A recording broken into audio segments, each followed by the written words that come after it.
Hey everyone, it's Rachel Merrick from Merrick Makings. Today's Insta Hop was the Mossy Meadow.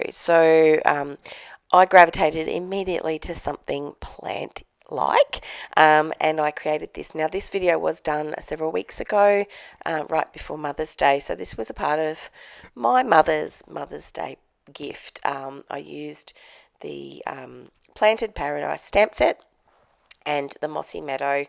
I have got most of the dimensions in this video, and now I actually don't have the product in front of me. Now I'm doing the video itself, so it's very hard for me to get the dimensions exactly correct.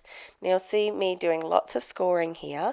So basically I am creating a little box that's going to sit at the bottom of a hanging section, which is going to hold a little tiny succulent in some leca, which is the little clay balls in a little glass jar. So you'll see me making all of these cuts to create it. Now I did create this, and I have to admit I made 2 or 3 of them until I got the dimensions exactly the way I wanted. So I'm basically creating a boxed piece that will fold up, and you'll see that shortly, where I am going to add all of my cuts in to make it fold together and create a box at the bottom. So this was made specifically for the little glass jar that I had, which was a little dessert jar that I repurposed, and that's the beauty of propagating succulents this way. So you can see now that the boxes have come together. I'm going to glue it all together. If I can, I will create all of the dimensions, or make another one and pop them over on my blog. But this video really is just to give you an idea of how I put this together. It's a great idea. I wanted to just add a little extra something to the lovely aged Riesling bottle of wine that I did purchase for my mum for Mother's Day. And so this was my solutions to create a little box that I will have some twine at the top, and it will hang off the bottle of wine. Kind of fun, really. So I did use basic white for a lot of my stamped elements. So I really love that the Planted Paradise, it doesn't have any sentiments, but it's got so much variety in the stamps themselves. You can, so this actual set, you can use the front and the back side of the stamps. So the back side gives you like a shaded section. I have used it for other things as well, not necessarily in this particular project, but in others. Now you will see I'm adding lots of that ink blending. I am using just the Mossy Meadow for today's project, but I'm going to go and get plenty of different shades or tones from this one colour, and I'm going to do that purely by doing 2nd and 3rd generational as well as 1st generational stamping. So what is that? For those who haven't been around very long, 1st generational is exactly what I just did then. So you are inking up and you are directly adding that inked image to your cardstock. But to do 2nd and 3rd generational, you are going to get a lighter tone, and it works particularly well with these darker colours. So you can ink it up, you can stamp it off like I am doing now, and you can see the difference. So I'm stamping it off to the side on a piece of scrap paper, and that will give you that lighter tone as well for all these different leafy or plant-like elements.